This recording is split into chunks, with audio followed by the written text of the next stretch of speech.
All right. So, it is July 14th, 2015. I'm Barbara Garrity Blake, and I am sitting in the home of Allyn B. Powell. And we are talking about soccer today as part of the Smithsonian Institute's hometown team exhibit that's at the Corsow Museum. So, Allyn, to start off, do you want to read what you have that you wanted to read, and then we'll kind of go off from there? All right. What I'd like to begin with is actually the beginning of the Seashore Soccer League, and it was probably the fall. It was the fall of 1975. The Carteret County Recreation Department began an effort to introduce youth soccer into the county. There was a recreational specialist, and I cannot think of her name.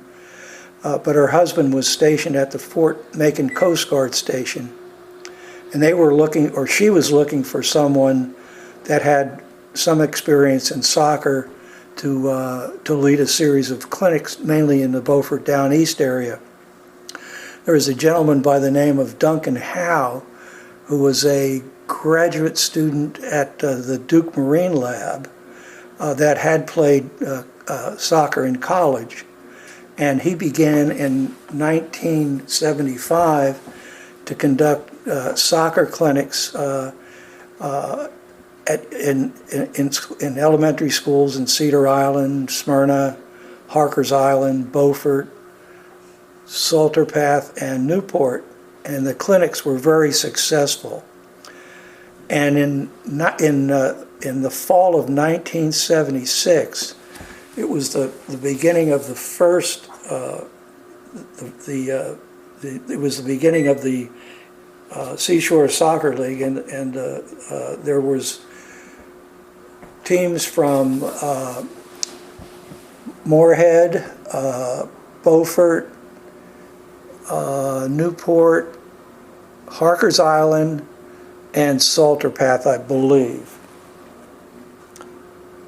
And interestingly, the team, the only Down East team at that time was Harkers Island Islanders, and the team was coached by April Lewis, and I'm not too sure if that is an April Lilly now. I'm not sure of that, so you might want to look that up. But anyhow, the first games were played in the fall of 1976, and at that time, the name Seashore Soccer League was chosen, and they planned again for a second season in the fall of '77. And I really want to bring up a very important person that's been responsible for the success early on. There was a gentleman from Poland, and we call him Coach Joe. His last name is very difficult to pronounce, but he retired in Morehead City, and he was, prior to World War II, he was the national coach of Poland.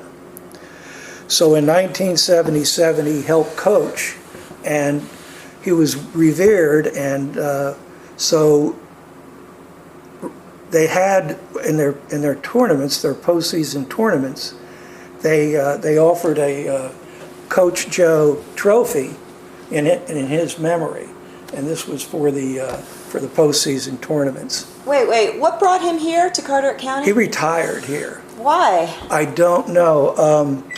There's a big article that I have, but where did he live? It'll be on the website. Yeah.